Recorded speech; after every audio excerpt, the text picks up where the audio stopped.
What's up guys, War History Geek here, and welcome back to another video. Today we are looking at a special collection today. It's a collection that actually doesn't personally belong to me. It belongs to my grandfather. Now, just a little bit of background, it's going to essentially be just a war trophy bring-back collection. Unfortunately, we don't have any of the personal items of this veteran, but we do have all of the items that he brought home as souvenirs from his time overseas. So just a little bit of background on the guy before I go into, the actual items here. So his name was Joseph or Joe Siwicki. He was the rank of Tech 5 and served, unfortunately, in an unknown unit for the time being. I don't know the unit, and we're hoping to reach back out to the family that he purchased these items from to determine what unit he was in, but for the time being, we don't know. The only information we have is that it was A battery. So he was a rank of Tech 5 in A battery of some unknown unit. Joseph was born in 1914 in Struthers, Ohio, and died in 2007 in Columbiana, Ohio, and he's now buried in Evergreen Cemetery in Bristolville, Ohio. His military service, he registered for the draft on October 16th, 1940. He enlisted on July 20th, 1945 in Cleveland, and was eventually discharged pretty shortly after on December 28th, 1945. So, as described in his obituary, which I'll have a picture up here, of course, Joseph served in Central Europe and France, and most notably took part in the Battle of the Bulge. And that's the only information we have about his service currently. But again, hopefully, by the time that we get information back from the family, after we've reached out to them and all that, I'll have some more information, which I'll put an update out there, of course, if I get any more information. Now, I'm sure, as you already saw, I don't have any period photos of Joseph. All we have is the photograph used in his obituary. But again, that's also something that I hope to get a copy of from the family, so you might see that coming in the future. All right, now that we've gotten a little bit of the background out of the way, let's just get right into the items. So, as you can see, it's a pretty significant collection. It's a little hard to show in camera, but here you see we have a complete belt with a K98 pouch, a K98 bayonet, a Luger holster, and then the belt here, which, as you can see, is an SA belt. Now, now that you've seen it together, this is how it came from the family. So, as the story goes, the veteran, Joseph, came home from the war with his duffel bag full of his uniforms and these war trophies, threw it up in his attic, and it was very rarely touched since his service. The family's plan was to eventually pass it down the family line. However, some unfortunate events took place where they no longer wanted to do that, and they decided to sell these items off from the family. They showed them off a couple of times, especially I'm sure you've put it together now, the Luger that's coming up soon. But other than that, they were hardly used, and they were basically in the condition that they were in when Joseph stuck them in the bottom of his duffel bag in 1945. So now that you kind of have that in mind, let me take these off the belt one by one and show you in detail what we're looking at here, and then we'll move on to the Luger. All right, let me get this all taken care of, and I'll see you in the next clip. All right, and now I'm back. So let's start out with the belt first. So as you can see, this is an all-original SA belt buckle with belt. The belt is in really great condition. It's very supple leather. There's no dry rot or anything. It's not flaking or falling apart. Now, as I'm sure many of you know, the SA was a kind of a precursor to the SS. It was the political brown shirt organization, paramilitary organization used by the Nazi Party. And this is the brass belt buckle here. So if I remember correctly, the SA was disbanded in 1938, 1939, something like that. Of course, I'll put it up on the screen if I have it incorrect. And then it was dissolved into the Allgemeine SS and the Waffen SS. So this is a pre-war belt here, and I'm not sure exactly where he would have gotten this from, but this is definitely super cool. You can see the belt buckle is just in beautiful condition. There's no serious wear. There's some dents here, but that's about it. And it's still very, very shiny, and you can still make out all the great details.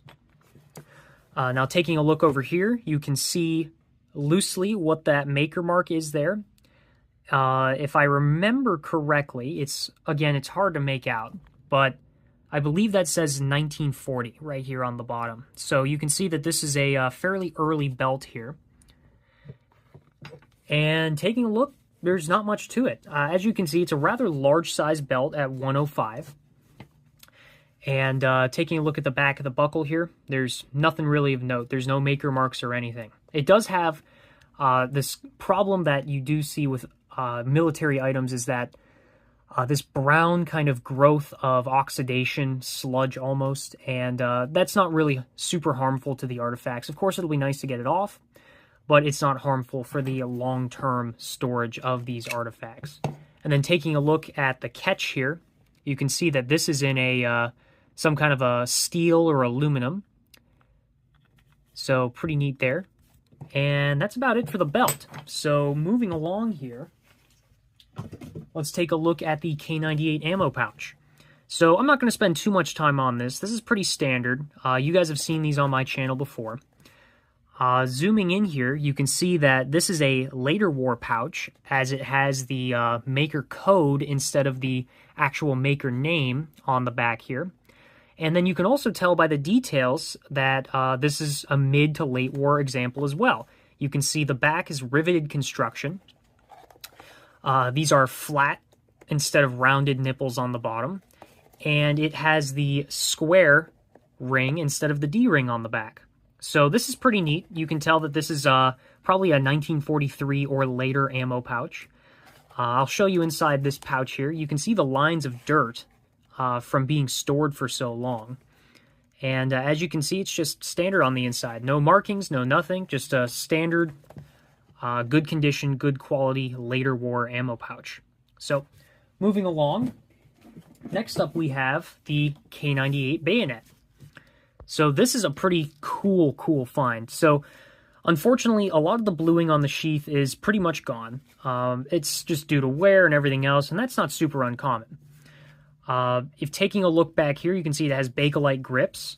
The frog is in spectacular condition, with the catch intact, in not crumbling condition whatsoever. I mean, this practically feels like a reproduction, but it is in fact an original.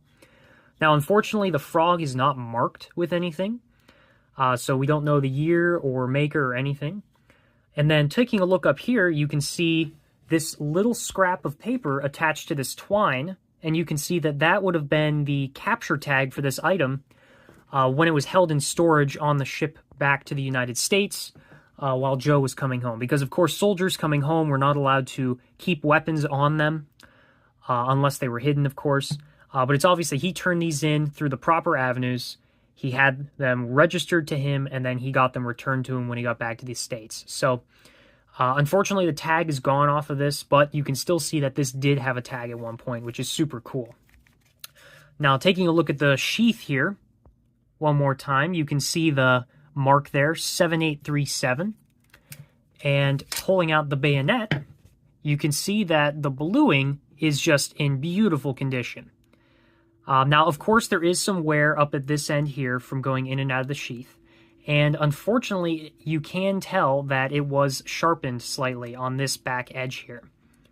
Taking a look down here, you can see the beautiful Bakelite grips, the Waffenops up there at the end, and then, of course, the matching serial number, 7837, to the sheath. So, as you can see, it's an original matching set, which is becoming more and more uncommon today. And then flipping it around the back, you can see the maker is JSH or SCH. And unfortunately, I don't know that maker off the top of my head. I'll look up the code and put the name up here for you.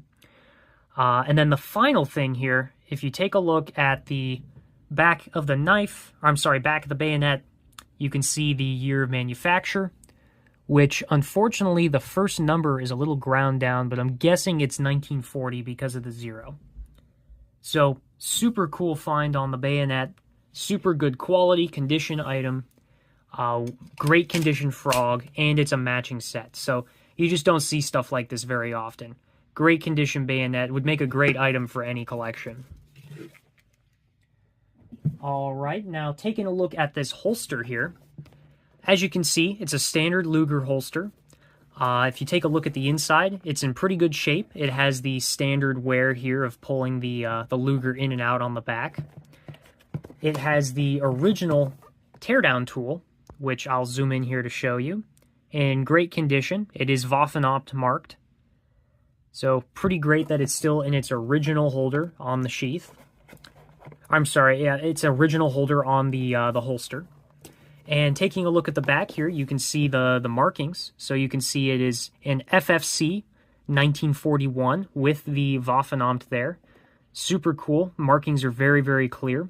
You can see an interesting thing here that the one holder here is actually brown undyed leather, and the other one is black. So I don't know if this was just a manufacturing error or if this tore off and they wanted to replace it or what, but this is definitely an interesting thing here to notice on this holster, and it's not super common. Now, taking a look over here on the tag, this is what allowed us to do some research on Joseph. So here you can see his rank, Tech 5, Joe, Siwicki, his serial number, 353-15779. And then the only identification for his unit is A battery. So again, unfortunately, I don't know his unit off the top of my head. I don't know it at all, in fact. But hopefully when the family gets back to us, we'll have that a little more documented, and I can share that with you guys in the future. So that's the holster that had the Luger in it. And let me get the Luger and all of its additional parts out for you. All right, and now I have all of this ready to go. So before I get to the Luger, let's take a look at some of the spare parts here. So here you can see we have a spare slide. Nothing too special about this. It was just a spare part that Joseph picked up with the gun somehow, somewhere. Here you can see the top of it is marked 41 there. And overall, just a really great condition standard Luger part from this collection. Now here you can see we also have the original cleaning rod that went with the gun. As well as this box here, which I thought was particularly interesting. We have a box of spare parts where you can see across the top it has a original stamp here. I guess an inspection stamp or a production stamp or something with the year 1944 on it. So that helped us kind of identify what year the gun was probably made. But again, that doesn't confirm anything. And then inside this box, we have the spare parts.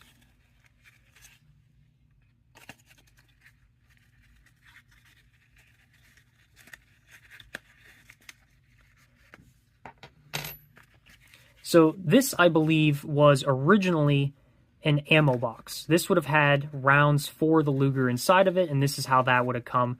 But they used this box to store the additional spare parts. So unfortunately, I just do not know all of the parts off the top of my head. I really don't specialize in World War II firearms that much. But I believe these are 2 spare firing pins. And if I'm incorrect, I'll either put it up here or, of course, you guys can leave it down in the comments. And then here we have a spare extractor piece. Now, again, I'm not sure where Joseph got all of these spare parts. I don't know the story of how he captured this. It's possible that he came across these in a factory or picked this up at a supply depot or what, but he was definitely smart in grabbing these spare parts. It seems like he never shot it since 1945, and that's according to the family. So he never needed the spare parts, but it definitely adds to the collectability of the gun now.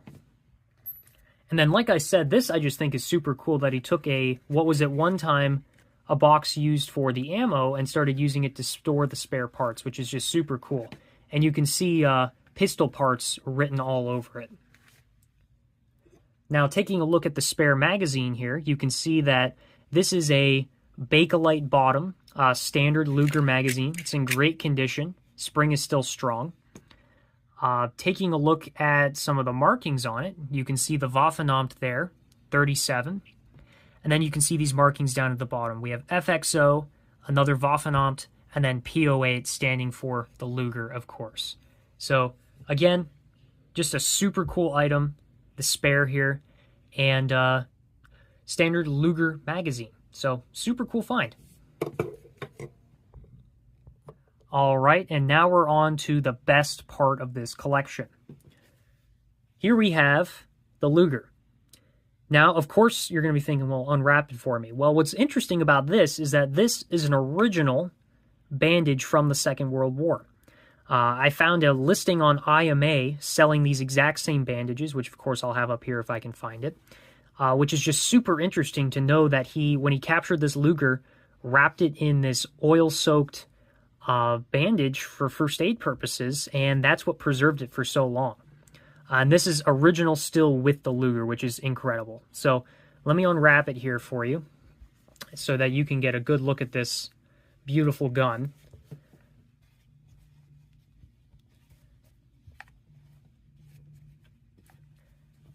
All right, and now that we have that out of the way, here you can see the Luger. Now, of course, just for YouTube purposes, it is unloaded. Don't worry about that. This has never been loaded since 1945 and won't be for the foreseeable future. So before we take a look at the gun, let's take a look at the other magazine here. So, not going to spend too much time on it. It's exactly the same as the other one. As you can see, FXO 37 P08, another 37 up there. Great functioning condition. However, the base of it here is cracked in the Bakelite, which is a shame. However, it's still in pretty good shape beyond that. So who knows, maybe it was dropped at some point or whatever and it caused the snap in the Bakelite, but still awesome that he has both of the matching magazines to the gun. All right, now let's take a look at the gun here. So as you can see, it is all original, beautiful, pristine condition.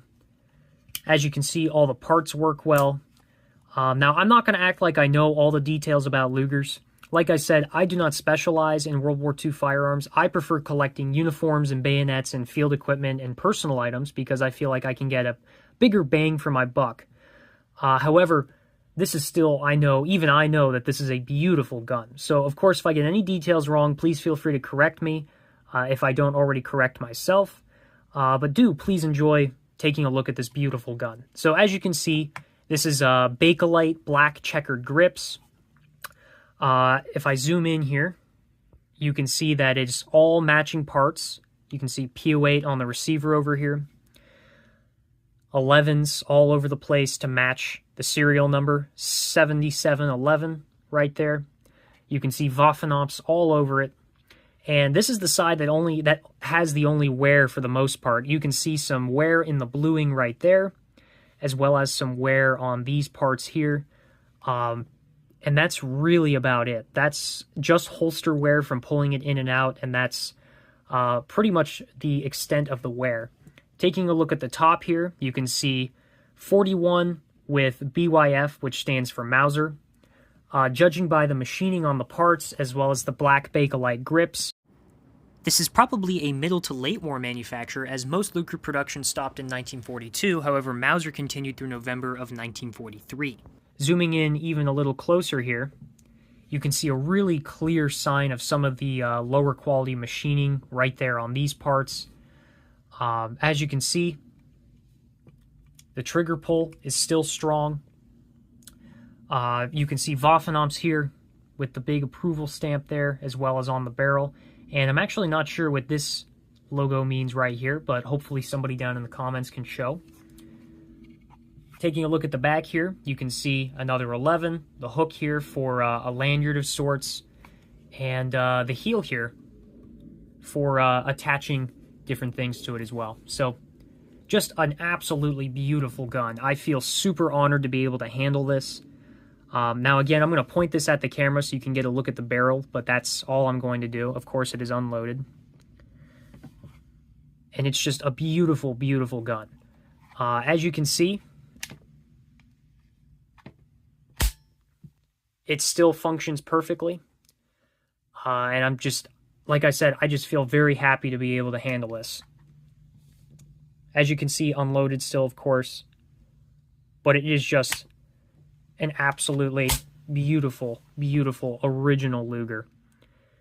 So, like I said, this was originally owned by the family, and the plan was to pass it down the family line.